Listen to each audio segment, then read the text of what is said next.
السلام علیکم ورحمۃ اللہ وبرکاتہ۔ آج بڑی اہم حدیث پڑھوں گا کہ شفاعت سے بہرور کون لوگ ہوں گے جن کی میرے آقا امام الانبیاء حضور علیہ الصلوۃ والسلام شفاعت فرمائیں گے۔ یہ حدیث سماعت فرمائیں۔ عن ابی ہریرہ رضی اللہ تعالی عنہ قال رسول اللہ صلی اللہ علیہ وآلہ وسلم لقد ظننت یا ابا ہریرہ ألا يسألني عن هذا الحديث أحد أول من قال لا إله إلا الله۔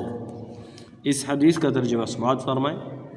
حضرت ابو ہریرہ رضی اللہ تعالی عنہ کہتے ہیں، میں نے عرض کیا یا رسول اللہ صلی اللہ علیہ وآلہ وسلم، قیامت کے دن آپ کی شفاعت سے سب سے زیادہ سعادت کسے ملے گی؟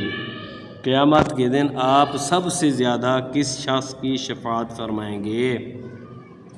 تو آپ صلی اللہ علیہ وآلہ وسلم نے ارشاد فرمایا، اے ابو ہریرہ، مجھے یقین تھا کہ تم سے پہلے کوئی اس کے بارے میں مجھ سے دریافت نہیں کرے گا۔ یہ سوال صرف تم ہی کر سکتے ہو، کیونکہ میں نے حدیث کے متعلق تمہارا ذوق شوق دیکھ لیا تھا۔